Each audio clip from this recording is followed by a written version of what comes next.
I'm sitting in front of my camera, and I know I need to talk about something.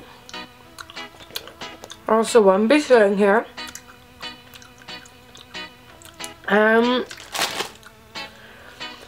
Here we are.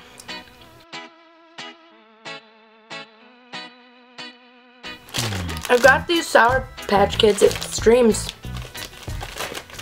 Kind of extreme. Kind of awesome. I need to have a chat with someone. Anyone.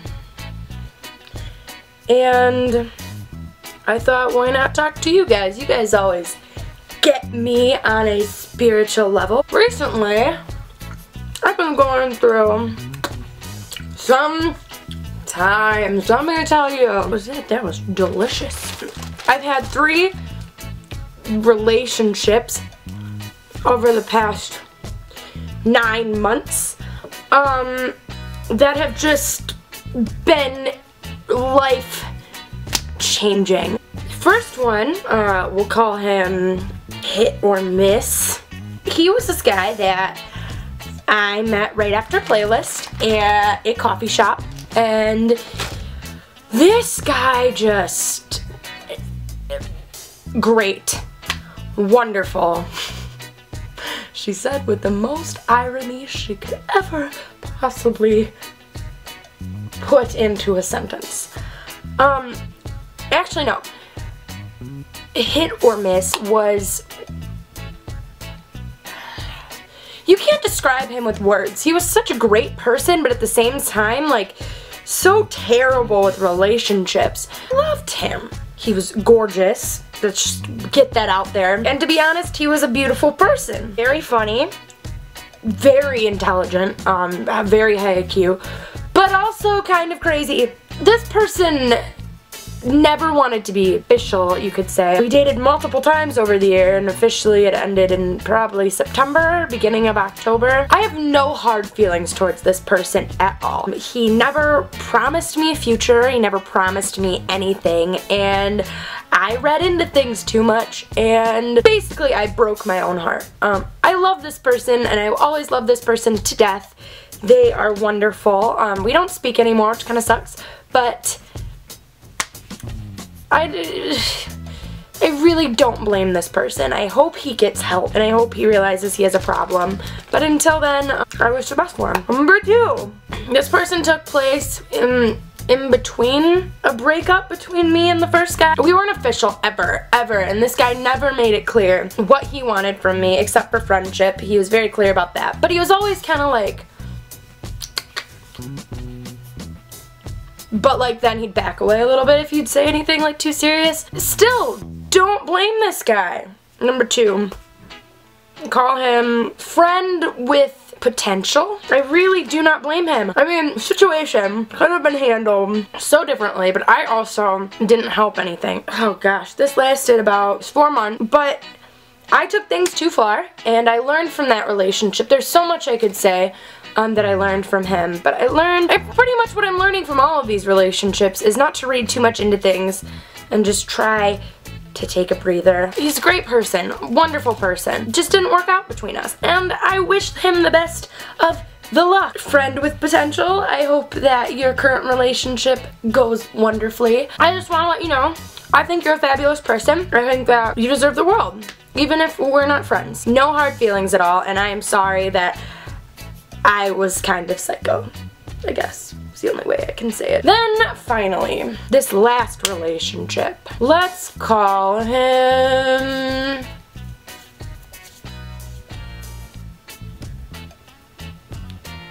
Undecided. I've been seeing this guy since the beginning of December, and he was literally a movie guy. Like, he's just a sweet talker.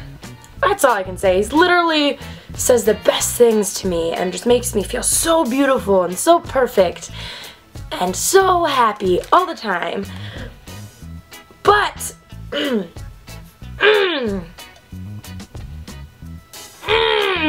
there's no clear-cut way to explain this without sounding like a dick. I'm undecided. He is a wonderful person. Perfect guy. Loves his mother, takes care of her, loves his family, takes care of them. Loves his friends unconditionally. Yet, he doesn't like confrontation. I feel terrible making this video, because I don't know what the hell is going on between us. He could literally just be completely done with me, or he could just be taking a break without telling me. But at this point, you kind of just gotta breathe, I guess. You know, there's so much I've learned from these people. And they're such wonderful people, don't get me wrong. Every single one of these guys is a good person, inside and out. They just all have their flaws. Like me, I am very flawed. I am very anxious and very depressed. And I am very obsessed with food. I have a problem. I'm very unhealthy. There's 2 of these in my room right now, and they're both empty. I could go on and on about all the flaws I have in my life.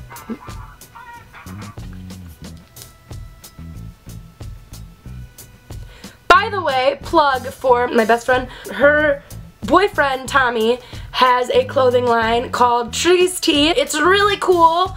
All of their stuff is really great. You should check it out. I will link you below. I'm not being sponsored because they're a bunch of high school boys trying to make money selling shirts with trees on them. They can't give me money. They're more popular than I will be. But they're wonderful people.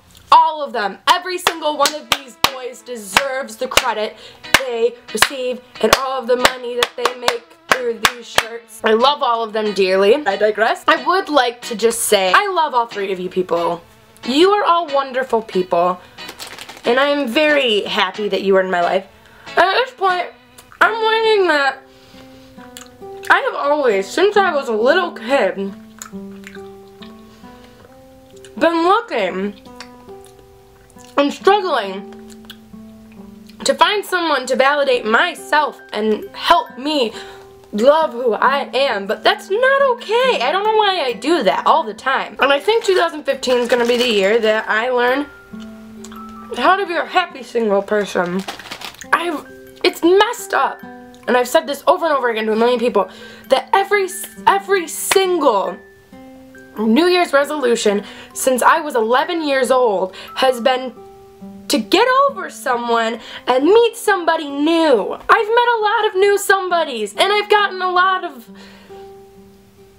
a lot of hearts, and I've gotten my heart broken over and over and over again, because my self-worth is based on the person that I am with, and that's not okay. I'm starting to see that now, very clearly. People will tell you over and over and over again that your life will not be fulfilled unless you find that other person.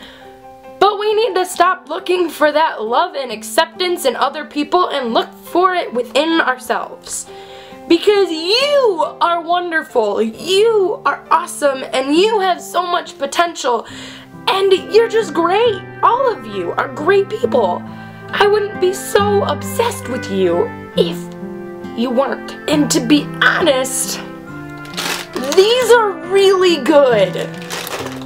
I am really happy with these. I digress. People make mistakes, and I need to learn how to communicate, how to open myself up to others, and how to just be frank. I am so in love with the idea of being completed by somebody else, being more than myself. But since when has being with someone else made anyone a better person on their own? People shouldn't affect the way you see yourself. You should be the one reaching inside your heart and finding the things that make you most passionate and most happy in being who you are. It's taken me, I'd say about 13 years. It's taken me about 13 years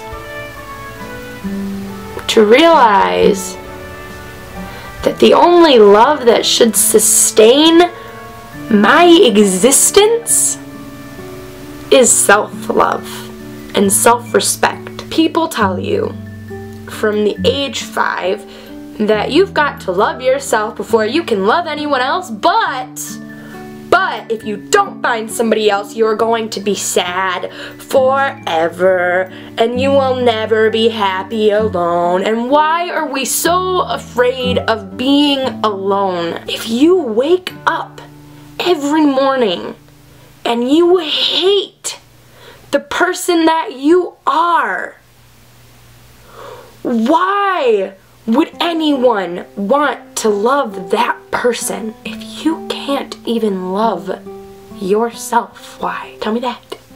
Tell me that. Never said it was gonna be easy, but this is me pouring my heart out to you and saying we can do this together. Let's be happy.